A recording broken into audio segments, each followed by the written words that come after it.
در قرن دوم میلادی مردی به نام ساسان در سرزمین پارس زندگی می‌کرد. او سرپرست آتشکده آناهیتا بود و جایگاه مهمی در امور دینی و حکومتی داشت. خانه و آتشکده او با ستون‌های سنگی و نقش برجسته‌های دقیق زرتشتی تزئین شده بود و شعله‌های مقدس آتش همیشه در آن می‌درخشید.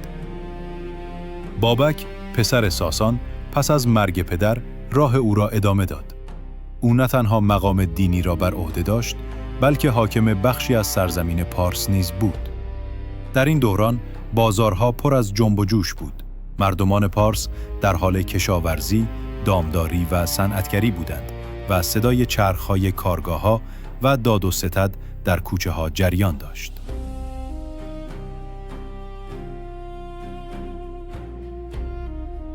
بابک 2 پسر داشت، شاپور و اردشیر. وقتی اردشیر به سن 7 سالگی رسید، پدرش او را به دژ دارابگرد فرستاد تا پرورش یابد. در این دژ مستحکم با دیوارهای سنگی و برج‌های نگهبانی، اردشیر آموزش‌های حکومتی و دینی را فرا گرفت تا بتواند مقام ارگبدی دارابگرد را بر عهده گیرد. اما اردشیر جوانی بلند پرواز و جاه طلب بود و به این مقام بسنده نکرد. او با پیروزی بر چند شاه محلی قلمرو خود را گسترش داد.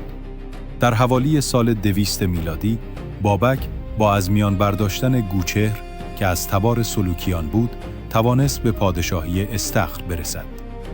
پس از مرگ بابک، شاپور بزرگ به تخت پادشاهی نشست و پس از او اردشیر پادشاه شد.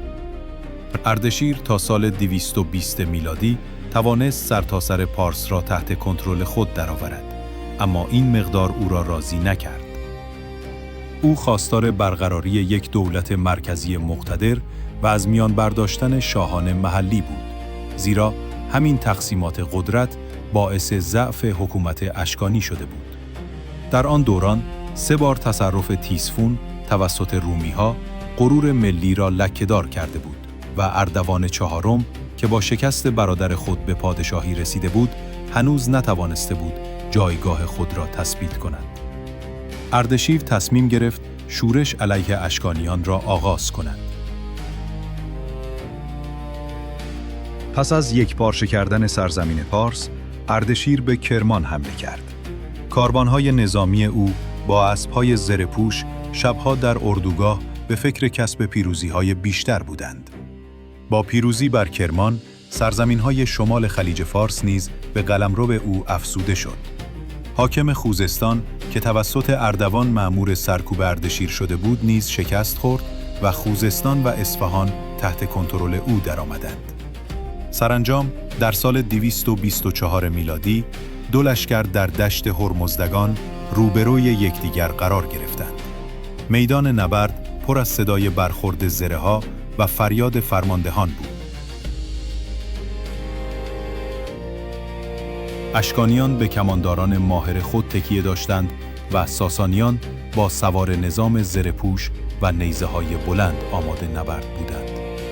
نبردی تلخ و خونین آغاز شد و در نهایت اردوان در نبرد تن به تن با اردشیر کشته شد و لشکر اشکانی از هم پاشید.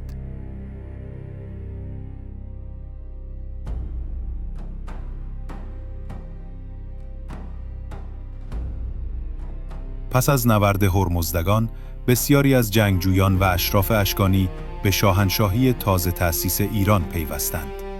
اردشیر به افتخار آنها با نهایت احترام مراسم مذهبی باستانی را در نقش رستم برگزار کرد.